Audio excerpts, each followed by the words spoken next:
Assalamualaikum warahmatullahi wabarakatuh. Pemirsa MTA, kembali lagi bersama saya host yang masih magang, Yogi, di programnya Ahmadiyah Islam. Islam ya Ahmadiyah. Islam ya Ahmadiyah. Program ini memang program terbaru dari MTA yang akan mengisi hari-hari pemirsa MTA untuk lebih mengenal khususnya tentang ajaran Jemaat Ahmadiyah. Tidak lupa, narsum yang selalu menemani saya di sini akan saya panggil, siapa lagi kalau bukan Bapak Bilal. Silakan Bapak. Assalamualaikum. Waalaikumsalam warahmatullahi wabarakatuh. Jazakumullah Kang Yogi. Ya. Kita bisa ketemu lagi ya? Iya, ketemu lagi. Terakhir ketemu kapan ya Pak ya? 2 jam yang lalu ya? Iya, enggak setengah jam kayaknya. Kan kita syuting langsung ini 2 episode. Iya. Ya mohon maaf. Baik Pak, sebelum ke pertanyaan-pertanyaan atau tema yang akan kita bahas nih, saya mau nanya sedikit lah. Menurut Bapak, gimana pemandangan sekarang di rumah saya nih? Kan kemarin hutan tuh, kalau sekarang nih batu-batu gitu ya. Makanya tadi saya mau tanya, sama kreatif, ini hubungannya apa materi kita sama ini? Supaya lebih fresh Pak. Oh gitu ya, kan itu ada laut, ada batu, gitu. Jadi pikiran tuh lebih fresh, lebih open minded gitu. Tapi oke lah segini kan? Oke ya? Iya, tambah fresh emang, tambah fresh. Oke, nanti mudah-mudahan ya kita benar-benar syuting di tempat yang luar studio Pak. Mudah-mudahan kreatif catat ini, mudah-mudahan kreatif catat nanti. Baik, pemirsa MTA, kita akan membahas tentang sholat Pak. Temanya tentang sholat. Nah, Bapak sedikit aja bisa kasih penjelasan nggak mengenai sholat itu sebenarnya apa sih? Kasih tahu statement di awal bahwa Ahmadiyah itu melakukan sholatnya itu seperti apa gitu. Iya. Kita mengambil definisi yang paling mudah. Yang itu sama di semua kelompok Islam apapun. Oke. Ya. Sholat itu apa sih definisinya? Sholat itu definisinya adalah ibadah yang diawali dengan takbiratul ihram dan diakhiri dengan salam. Iya, setuju. Maka ketika melihat definisi yang sederhana ini, ya, itulah sholat. Ya. Itulah sholat. Jadi kalau secara fikih yang sangat umum ya definisi sholat itu yaitu. Jadi ibadah yang diawali dengan takbiratul ihram dan diakhiri dengan salam. Dan itu diajarkan oleh adik-adik kita di sekolahan. Saya yakin mungkin pemirsa MTA yang masih atfal atau masih anak-anak kan pasti diajarkan definisi sholat itu ya seperti itu. Definisi sholat seperti itu. Kalau bacaan sholat sendiri ada bedanya nggak? Kalau bacaan sholat bukan istilahnya beda ya. Bacaan sholat itu ada banyak. Ragamnya contoh ada nih banyak. Pak ya.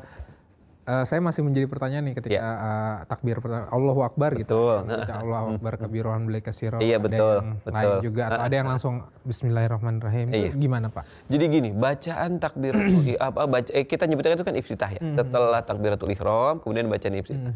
Bacaan iftitah itu kalau kita lihat buku fikih Ahmadiyah itu paling tidak ada 3 yang diajarkan di dalam buku fikih Ahmadiyah. Ya. 3 ini kalau kita melihat kepada jamaah Islam yang lain ya nih. Yang pertama misalkan Allahu Akbar kabiro. Allahu Akbar kabiro ini biasa yang membacanya kalau teman-teman muslim di Indonesia itu mayoritasnya misalkan seperti teman-teman NU. Ya, teman-teman NU itu bacanya Allahu Akbar kabiro. Betul nggak ya? Betul. Overall tapi sama aja lah ya. Ada beberapa bacaan yang dipilih oleh sah-sah aja gitu. Sah, karena kan itu kan istilahnya kan bacaan yang memang dicontohkan baik itu oleh Rasulullah SAW sendiri maupun oleh para sahabat. Nasihat Nabi itu sederhana banget. Kata Nabi SAW, beliau bersabda, "Shollu kama ra'aitumuni usolli." Sholatlah kamu sebagaimana kamu melihatku sholat gitu. Nah, bacaan-bacaan sholat juga begitu gitu. Kita melihat Nabi bacanya kayak gimana. Itu ya udah kita tinggal ikutin aja. Berarti tidak ada perbedaan sebenarnya. Nah kalau dari kita kan ngomongin sholat nih Pak. Kalau dari sholat sendiri, yang kita kan sholat tuh 5 waktu ya. Nah kalau untuk Ahmadiyah sendiri sama aja kan, tidak ada perbedaan untuk. Yang namanya sholat yang sudah difardukan, yang sudah difardukan oleh Allah Taala ya sebagaimana kita ketahui dan kita amalkan. Kalau kita mulainya dari Isya misalkan, Isya, subuh, duhur, asar, maghrib, ya itulah yang fardu yang biasa kita laksanakan. Itu yang menjadi standar minimal seorang muslim melaksanakan 5 waktu. 5 waktu ya. Itu. Nah ini menarik nih Pak, tapi kita lebih enaknya sih ngebahas ini langsung mendengar pertanyaan-pertanyaan dari teman-teman di luar sana gitu ya. Kita masuk ke segmen 2 nih, namanya Rakyat Penasaran. Nantilah, saya lagi nyari gimmicknya tapi belum ketemu-ketemu Pak, supaya lebih seru aja gitu. Rakyat Penasaran apa gitu, tapi belum ketemu. Masih episode 2, masih santai-santai dulu. Belum ketemu. Insya Allah nanti pada waktunya. Nah, setuju. Kita lihat dulu di monitor ya Pak. Dia muncul dari laut berarti ya? Muncul dari sini. Oh, muncul dari sini. Nah ini. Assalamualaikum warahmatullahi wabarakatuh. Aku Siti Ainingsi. Di sini aku mau mengajukan beberapa pertanyaan untuk teman-teman Ahmadiyah. Nah, yang pertama itu, kenapa sih Ahmadiyah itu perlu banget untuk ibadahnya di dalam satu masjid? Gitu kan bisa tuh di masjid yang terdekat gitu. Kenapa harus masjid yang memang khusus gitu? Itu pertanyaan yang pertama. Nanti tolong dijawab ya. Gimana sih pandangan dari Ahmadiyah terkait pasangan yang memang bukan mahram antara laki-laki dan perempuan menjalankan ibadah sholat secara berjamaah di dalam satu ruangan tetapi bukan di masjid? Jadi ini minta pendapat dari para Ahmadiyah seperti apa? Baik, langsung aja Pak dijawab Pak, gimana? Untuk yang poin pertama dulu pasti. Siapa yang tadi nanya? Mbak Siti, Mbak Ayu, sama Mbak Ningsi. Oh, tiga-tiganya kita gabung ya? Ya digabung. Kita gabung. Itu nama panjang. Soalnya dia nanya 2. Oh, nanya 2. Paling nggak kita wakili 2 orang nama tadi ya. Silakan Pak. Pertanyaan pertama nih. Tentang kenapa sih Ahmadi sholatnya harus di masjid? Ya, masjid tertentu katanya. Kalau bicara tentang di masjid tertentu, yang pertama gini. Kita sebagai seorang muslim, ya, Allah Subhanahu wa taala melalui Nabi Muhammad SAW sudah mengistimewakan Islam ini dengan sangat luar biasa. Salah satu keistimewaannya apa coba? Yaitu menjadikan bumi ini, ya, bumi ini nih sebagai tempat sujud. Artinya apa? Artinya dimanapun itu kita bisa sholat. Asalkan memenuhi syarat, misalkan tadi tempatnya bersih gitu ya. Apalagi kalau bicara tentang masjid. Berarti itu juga udah sangat memenuhi standar, ya, bahwa kita itu memang sholat sebagaimana yang dicontohkan oleh Nabi Shallallahu Alaihi Wasallam, yaitu harus mengutamakan di masjid. Betul. Tujuannya untuk apa? Untuk memperlihatkan kebersamaan, untuk memperlihatkan ukhuwah. Jadi sholat di masjid itu tujuannya, ya, untuk memperlihatkan bagaimana persatuan di dalam Islam ini. Saya mau coba memahami, apakah Ahmadi boleh gitu ya, sholat di masjid selain masjid yang dibangun oleh jamaah Islam Ahmadiyah. Saya katakan, seorang Muslim Ahmadi, sholat di masjid manapun, ya, itu boleh. Boleh. Sholat di masjid manapun, misalkan gini, Kang Yogi nih, rumahnya misalkan di Bogor, ya, mau sholat di masjid terdekat, ya, itu boleh. Boleh aja ya? Boleh. Silakan, karena memang apa? Masjid itu adalah rumah Allah Ta'ala yang diperuntukkan untuk ibadah. Jadi kita sebagai seorang Ahmadi boleh sholat di sana. Tidak ada larangan seorang Ahmadi untuk kamu jangan ke sana, itu bukan masjid Ahmadi. Enggak begitu gitu, konteksnya enggak begitu ya. Jadi semua Ahmadi boleh sholat di masjid manapun. Ya. Jadi intinya adalah masjid manapun sebenarnya boleh, gitu. Yang tidak boleh sebenarnya bermakmum, tapi karena pertanyaannya nggak ada sampai sana, nanti kita simpan. Nanti soalnya penjelasannya banyak, panjang. Intinya adalah kalau dari pertanyaan tadi boleh atau tidak sholat di masjid lain daripada di masjid tertentu, boleh. Gitu ya, boleh. Nanti kalau ada pertanyaan yang tadi saya tanyakan, bisa ditanya, ya kita jelaskan lagi lah. Nah, yang poin keduanya Pak? Yang poin keduanya, jadi seperti ini. Ketika kita berbicara 2 orang person, ya. Kan minimal saat berjamaah itu kan 2 orang. Kalau hanya berdua, ya, itu yang menjadi hukumnya bukan lagi hukum sholatnya, tapi hukum pergaulannya itu. Hukum pergaulannya saja itu sudah dilarang. Ya, hukum pergaulannya sudah dilarang. Maka bagaimana dengan status sholatnya? Nah, status sholatnya nanti akan berpengaruh. Ya, kan misalkan gini, kita 2 orang yang bukan muhrim di satu ruangan. Itu kan sudah tidak sesuai, kan sudah tidak sesuai kan? Nah maka 2 orang yang sudah tidak sesuai itu pun apabila sholat maka akan berpengaruh kepada nilainya. Kalau secara umum, ya secara umum nih kita sebagai Muslim itu ada yang bilang makruh dalam arti dibenci. Oh gitu. Iya. Walaupun mereka sholat tapi dibenci. Kenapa? Karena tadi peraturan yang pertama yang dilanggar. Nah, yang kedua ya, ini kan patokannya kan bukan muhrim tadi. Pertanyaannya kan bukan muhrim. Tapi kalau misalkan bukan muhrimnya, misalkan 2 orang, 3 orang gitu kan, ya itu kan memenuhi standar untuk pergaulan, ya, memenuhi standar untuk bergaul di masyarakat. Ya, misalkan perempuannya 2 orang atau 3 orang, laki-lakinya 2 orang, misalkan, nah, itu bisa aja. Bisa aja. Jadi yang menjadi patokan itu adalah peraturan pertama. Ya, jangan 2 orang yang bukan muhrim dalam satu ruangan yang sama. Itu jelas tidak boleh. Itu jelas tidak boleh. Bahkan dalam sebuah perjalanan pun, ya, Nabi SAW itu kalau 2 orang bukan muhrim itu memang itu yang menjadi peraturan pertamanya gitu. Makanya tadi saya bilang Pak, itu kan tidak boleh saklek, jelas itu tidak boleh. Makanya tadi saya tanya adalah, ketika tetap dilaksanakan dengan ketidaktahuan, apakah tetap itu tidak akan menjadi makruh? Gitu? Gini, ketika sesuatu itu didasari oleh ketidaktahuan, ya, Allah Ta'ala punya hukum sendiri berkenaan dengan orang-orang yang tidak tahu. Ya. Tetapi bagi kita yang memang berusaha ya untuk memahami itu secara lebih dalam, nah sekarang kita kan sudah paham tuh, ya sudah gitu. Jadi kalau sudah paham, berarti misalkan gini, besok ya sholatnya kita cari masjid gitu, cari masjid supaya apa? Tadi menghindari fitnah tadi, Jadi kalau kita melihat secara hukum seperti itu tadi Kang Yogi. Jadi peraturan pertama ini yang menjadi pegangan, yang membuat sholat itu ya menjadi makruh secara hukumnya tadi karena tidak disukai tadi itu. Karena itu. Kalau sholatnya di masjid mah nggak jadi masalah. Oke. Tapi ini agak karena videonya cuma 1 ya Pak ya. Mungkin saya pribadi akan nanya nih terkait tetap sholat ya. Nah jika kita nih sholat nih Pak ya. Nah sudah kita misalnya sholat zuhur taruhlah jam 12 ya. Nah, kita sholat jam 2 nih misalnya. Lagi sholat sendiri nih. Set. Tiba-tiba ada yang nepuk nih. Tak. Nah, apakah kita harus menjadi imam di situ sholatnya atau gimana Pak? Itu masih saya kurang paham sebenarnya. Jadi begini. Kadang saya kalau ditepuk nengok, salah jadi. Saya kira manggil. Jadi begini.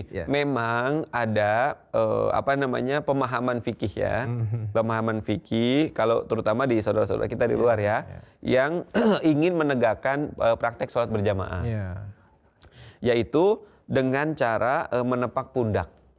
Dengan cara menepak pundak. Sekali lagi, ketika berbicara tentang pemahaman fikih, itu ya silakan saja bagi yang meyakininya. Gitu, silakan saja bagi yang meyakininya. Hanya kan yang menjadi permasalahan itu nanti seandainya nih. Mungkin kalau di umum itu sholatnya, biasanya orang itu sholatnya sholat fardu atau sholat wajib tadi ya. Setelah itu mereka selesai. Gitu. Artinya kalau setelah itu mereka jarang yang mendirikan sholat sunnah. Kalau di masjid ya di Masjid Ahmadi nih, ya masjid kita kan itu selalu menegakkan sekali yang namanya qobliyah ba'diyah. Ya, qobliyah ba'diyah. Yang dikhawatirkan adalah yang didirikan oleh orang itu dia bukan sholat fardu, tapi sholat sunnah. Nah itu yang dikhawatirkan, betul. Itu. Kita ini terlepas dari bagaimana orang itu ingin mendirikan sholat, yaitu terlepas dari itu. Tapi kan kita mengantisipasi tadi, ya seandainya dia sholat sunnah, kita tepak terus kita ikut berjamaah. Salah kan? Padahal kita niatnya fardu kan. Betul. Baik, kalau seperti itu penjelasannya, jadi biar nggak ini juga ya Pak, nggak terlalu ya agak open minded lah terkait hal tersebut ya. Nah, kita ke segmen terakhir, Pak. Ada namanya amplop bertanya. Nah, ini juga gimmicknya masih saya cari, Pak. Untuk sementara ini ya saya minta tim kreatif yang datang ke sini. Kalau perasaan karena agak lambat nih amplopnya terbang ke sininya nih. Karena mungkin sudah terlalu tua, Pak. Mau kemana, Kang? Ngasih nih, oke. Siap. Nggak kelihatan kamera ya, tangan doang ya. Aduh. Nah ini Pak, namanya amplop bertanya. Nah, nanti saya akan bertanya nih ke Bapak nih, ya kan. Gimmick saya sih sebenarnya dari dulu sama Pak. Mau pilih ini atau 2 juta rupiah. Saya belum dapat lagi sih sampai sekarang. Akan saya jawab yang sama. Saya jawab yang sama. Saya pilih jawaban itu. Nanti langsung cari-cari dulu Pak ya. Oke. Nah ini pertanyaan amplop bertanya Ahmadiyah Islam untuk episode ini Pak ya. Oke. Jadi tuduhannya ini tidak mengikuti waktu sholat yang ditetapkan. Ya, itu cluenya. Nah, tuduhan ini menyatakan bahwa anggota Ahmadiyah melakukan penggabungan salat tertentu pada waktu yang tidak umum atau sholat jamak. Nah, gimana Pak? Oke, yang pertama berkenaan dengan waktu sholat. Ya, berkenaan dengan waktu sholat. Allah Subhanahu Wa Taala kan berfirman bahwa inna astagfirullahaladzim tuh kan saya kadang tiba-tiba suka langsung lupa gitu. Nggak apa-apa, kan gitu, faktor U. Jangan bilang faktor U dong. Okay. Faktor A. Faktor A boleh. Faktor L. Faktor L. Faktor L kan jadi lupa. Oh lupa ya. Iya gitu. Bahwa U kan Allah lupa gitu. Iya, Bisa. gitu ya. Maksudnya gitu Pak. Silakan Pak, silakan. Jazakumullah. Saya dikasih waktu buat mikir baru. Boleh, siap. Silakan gimana? Ya, Allah Ta'ala kan berfirman bahwa Allah Ta'ala berfirman inna sholata kanat alal mu'minina kitaban mawquta. Jadi Allah Ta'ala itu sudah menetapkan sholat itu waktunya itu bagi orang mukmin itu sudah ditetapkan. Misalkan sholat duhur dari azan duhur misalkan ya jam 12 sampai azan sebelum azan asar misalkan jam 3. Maka dari jam 12 sampai jam 3 itulah waktu dari sholat duhur. Maka boleh mendirikan sholat di manapun. Tapi kalau melaksanakannya di awal waktu itu lebih baik. Ya, bahwa di awal waktu lebih baik. Tapi karena misalkan satu kondisi lain sehingga misalkan jam 12:30 atau jadi jam 1 itu masih dibolehkan karena memang sudah ditentukan gitu waktunya. Itu yang pertama ya. Waktunya sudah ditentukan oleh Allah Ta'ala. Terus yang kedua berkenaan dengan jamak. Ya. Ini juga kan bagian dari ajaran Islam. Artinya yang diajarkan oleh Nabi Shallallahu Alaihi Wasallam. Ya, dalam kondisi tertentu diizinkan untuk menjamak. Jadi bukan berarti serta-merta, ya. Jadi bukan berarti pokoknya zuhur sama asar bisa dijamak nih, kita jamak aja. Nggak begitu. Pasti ada alasan-alasan tertentu yang dijelaskan juga oleh fikih, ada alasannya gitu ya. Mengapa seseorang itu dibolehkan. Jadi kan kita tahu ada jamak jamak takdim, ada jamak takhir, ada jamak qosor bahkan. Nah, kita kan diajari kan, ilmu itu tuh diajari. Cuma memang kalau saudara-saudara kita yang lain mungkin jarang sekali mempraktekkan yang namanya sholat jamak ini. Sedangkan kita di dalam jemaat ya, karena ini juga bagian dari yang diajarkan oleh Allah Ta'ala, oleh Nabi Muhammad SAW ya, maka kita juga mengambil keringanan ini. Tentunya bukan sembarangan, tapi sesuai dengan kebutuhannya. Tapi gitu. Terkait di akhir zaman ini kan banyak hadis yang mengatakan untuk sholat jamak itu ada nggak sih hadis itu Pak? Gini, kalau berbicara tentang secara lebih spesifik ya hadisnya, ya ini memang akan menjadi pertentangan, ya. Tapi memang ketika berbicara tentang kondisi di zaman akhir, ya kita akan menemukan banyak keperluan-keperluan yang praktek sholat di jamak ini betul-betul menjadi keringanan dari ajaran Islam. Ya, dari ajaran Islam ini betul-betul menjadi keringanan. Kalau kita kembali misalkan ke zaman Nabi, misalkan Nabi bagaimana sih itu mempraktekkan sholat di jamak? Ada banyak kondisi, ya. Ada banyak kondisi, misalkan hujan, misalkan perjalanan jauh, misalkan beliau sedang anauzubillah ya, tapi memang itu terjadi misalkan sedang perang, gitu kan, itu dijamak. Lalu itulah kondisi-kondisi sosial yang terjadi pada waktu itu. Kalau di akhir zaman, kita misalkan di sekarang nih, kondisi kita ya, itu banyak lagi keperluan-keperluan umat, ya, keperluan-keperluan umat yang itu istilahnya, yang kalau misalkan sholat itu tidak dijamak ya, itu dalam tanda kutip nih, malah nantinya akan membuat ya si umat itu jadi malah mengulur waktu sholat lebih lama. Misalkan, nah itu kan berbahaya. Berbahayanya begini, bisa khawatir nanti lupa. Ya, nah kalau sedangkan adanya ajaran Islam untuk menjamak sholat ini kan jadi satu keringanan sehingga umat Islam pun bisa melaksanakan sholat itu ya dengan berjamaah gitu dan bisa di awal waktu. Singkat nih Pak ya, sebelum ke yang kedua nih, singkat sekali, sangat singkat sekali. Saya mau minta jawaban singkat dari Bapak. Ini kan pertanyaan yang memang formal ya. Pertanyaan yang banyak mungkin di luar sana gitu ya, baik Ahmadiyah maupun di luar Ahmadiyah. Kita kan tahu sekali kesibukan kita tuh kerja, bahkan ada yang dari Bogor, Jakarta segala macam, pulang kadang 5:30 sore, sampai bisa 6:30 atau jam 7 yang kemungkinan tidak terkejar untuk sholat maghrib setiap hari, berarti Senin sampai Jumat. Dalam keadaan tersebut, singkat ya Pak, boleh atau tidak? Saya jawab singkat. Barusan bilang suruh saya jawab singkat kan? Enggak, maksudnya jawabannya boleh. Oh jawaban. Singkat gitu. Oh iya. Oh jawabannya gitu. Betul. Iya. Jadi gini, kalau pertanyaan fikih ya itu harus selalu diiringi dengan penjelasan-penjelasan. Iya. Karena kalau tidak khawatir disalah pahami. Oke. Kalau misalkan saya bilang boleh, besoknya itu semua orang nanti ujug-ujug boleh aja mereka sholat gitu kan? Iya juga gitu. benar sih. Jadi memang harus didasari oleh tadi misalkan ada orang yang memang sangat cinta dengan sholat berjamaah. Iya. Dia biasanya mensiasatinya apa? Pulangnya habis maghrib. Oh iya betul. Jadi dia bisa berjamaah dulu. Jadi itunya sebenarnya hanya alasan aja. Alasan sebenarnya. aja. Oke baiklah Pak. Baiklah kita ke poin kedua ya. Iya, poin lain. Iya. Tuduhan tidak melakukan salat berjamaah secara benar. Nah, penjelasannya tuduhan bahwa anggota Ahmadiyah kenapa salat Jumat dihadiri juga oleh perempuan. Apa hadis yang mendukung hal tersebut? Oke.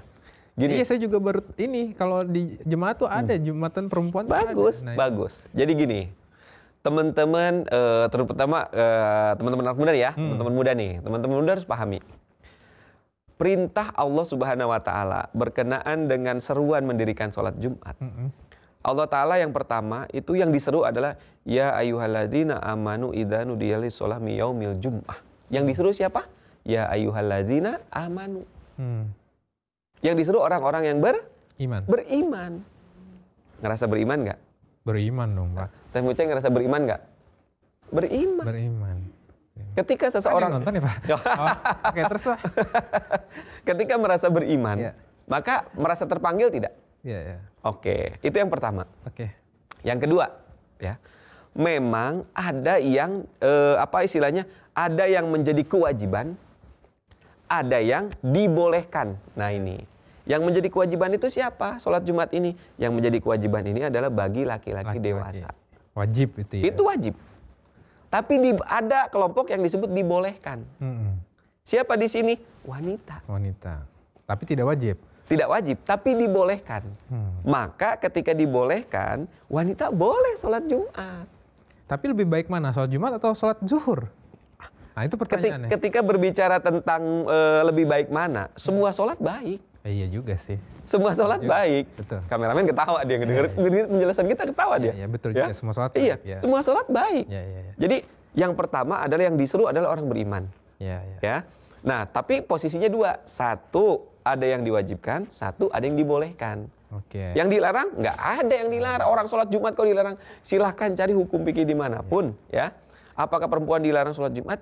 Ya dilarang. Kalau yang haid. Betul juga. Iya kan. Kalau yang nggak haid ya boleh. Betul juga. Bahkan, jadi gini Kang Yogi. Bahkan. Oh gini kan saya gini. Oh gitu ya. Oh jadi Kang Yogi yang menang ya? Iya. Terus Pak. Iya. Bahkan, nggak bisa saya gini sekarang. Terus. Ya. Bahkan statusnya itu bisa menggugurkan kewajiban sholat duhur. Iya. Itu Kang Yogi. Jadi baik yang statusnya wajib ataupun yang dibolehkan, itu sama-sama statusnya sudah menggugurkan sholat duhur. Sudah menggugurkan sholat duhur. Jadi dalam hal ini bagi perempuan yang mau sholat Jumat silakan. Boleh saja ya. Kalau mau perempuan yang nggak mau sholat Jumat maunya sholat duhur, ya silakan juga. Tidak ada larangan lah. Iya. Intinya dua-duanya dilakukan. Betul. Itu baik saja. Dan itu yang praktek seperti itu bukan cuma Ahmadi. Banyak juga organisasi Islam yang lain. Iya. Karena pemahamannya tadi sama. Cuma masih tabu aja bagi orang bukan yang... tabu ya. Kalau tabu itu kesannya kan kayak dilarang. Oh iya betul. Mungkin belum paham. Gitu. Iya. Jadi ingat aja posisinya. Satu difardukan, satu dibolehkan. Ingat itu aja. Dan tidak ada yang dilarang. Kecuali tadi. Ya. Kecuali tadi lagi halangan. Iya, lagi halangan. Jadi kayak gitu. Posisinya gitu aja. Difardukan dan dibolehkan. Iya baik Pak. Kalau gitu penjelasannya sih ya valid lah ya Pak ya. Nah. Terakhir nih Pak, sebelum saya mengakhiri segmen ini nih, Pak Bilal bisa nggak sebutkan salat yang dilakukan Ahmadiyah itu apa aja gitu? Apakah sama atau gimana atau ada hadisnya? Gimana Pak? Kalau berbicara tentang di Ahmadiyah, yang pertama sekali nih, ini saya ingin menggarisbawahi. Yeah. Di Ahmadi itu bahkan syarat baiatnya adalah syarat baiat poin nomor 2 kalau saya tidak salah tuh. Di situ di dalam syarat baiat itu seorang Ahmadi itu diperintahkan untuk akan mendirikan sholat 5 waktu tanpa putus. Artinya sholat 5 waktunya itu jangan sampai ditinggalkan. Mulai misalkan dari Isya, subuh, duhur, asar, maghrib, itu jangan sampai ada yang ditinggalkan. Terus yang kedua, selain dari ibadah-ibadah itu, sama seperti pemahaman fikih di luar lah ya.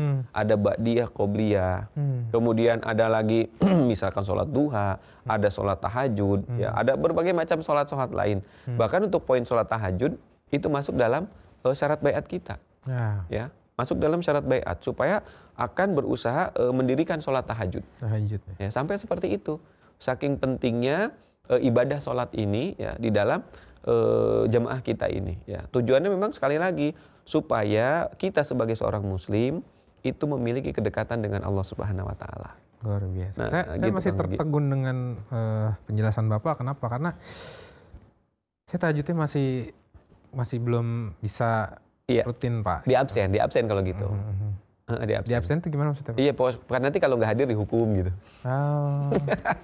Apa yang mau? Nggak usah. Kan ini kita kan harus banyak gimmick katanya. Iya. Enggak, maksudnya yang mau hukum saya kan saya kepala rumah tangga. Oh gitu ya. Iya. Ada yang bisa dihukum. Tapi tadi penjelasannya berarti syarat baiat memang menganjurkan untuk sholat 5 waktu tadi Betul, tanpa dan putus, betul. dan apa? Akan berusaha sekuat mendirikan sholat tahajud. Dan mengerjakan sholat tahajud. Iya. Ada lagi tambahannya? Saya pikir kita di dalam jemaat ya tadi itu seperti yang saya jelaskan ya, penekanan kepada ibadah itu sangat tinggi. Ya, bahkan khalifah kita menyarankan kepada setiap Ahmadi paling tidak 1 kali dalam sehari itu berangkat ke masjid, itu minimal. Baik. Buat para karyawan misalkan ya, atau orang-orang yang kerja kantor, Ya. minimal sehari sekali untuk menjadikan Meskipun sholat itu sebenarnya nomor 2. Iya, dalam rukun Islam ya. Betul. Kirain Bapak mau kejebak gitu. No, Ternyata enggak lah, enggak. Kan udah Bapak- itu kan udah garing banget itu. Itu udah melewati usia saya malah itu. Baik, Ya. terima kasih Bapak. Baik pemirsa MTA, ini untuk episode kedua ya Pak di program Ahmadiyah itu Islam. Mudah-mudahan apa yang tadi kita bicarakan, kita bincang-bincang menjadi ilmu baru buat pemirsa MTA baik di Indonesia maupun di mancanegara karena ini tonton seluruh dunia Pak. Ya. Ya mudah-mudahan kita juga ratingnya tambah naik juga Pak Insya Allah. untuk program ini. Gitu ya, Pak. Ya, amin. Oke, nanti mungkin setelah ini kita akan ketemu lagi di tema-tema yang lainnya ya Pak ya. Insya Dan Allah. kemungkinan ini akan ganti lagi nih nanti. Oh gitu. Ya, mudah-mudahan lebih bagus. Boleh request nggak sama kreatif? Nantilah kita Iya, tanya iya, dulu. iya. Mudah-mudahan sih bisa yang bener asli Iya, Pak ya, jangan hanya background gitu. Baik, terima kasih Pak Bilal sudah Baik, menemani saya jazakumullah. di Jazakumullah, Kang Yogi. program Ahmadiyah Islam. Baik pemirsa MTA, jangan lupa tonton program MTA lainnya juga. Setelah siaran kami masih banyak program MTA yang lain. Dan sekian untuk acara kami di program Ahmadiyah itu Islam. Islam ya Ahmadiyah. Saya Yogi dan Pak Bilal undur diri. Assalamualaikum warahmatullahi wabarakatuh. Waalaikumsalam warahmatullahi wabarakatuh. Ya Pak, jadi kita suruh bincang-bincang ini bumperingnya naik. Oh gitu ya.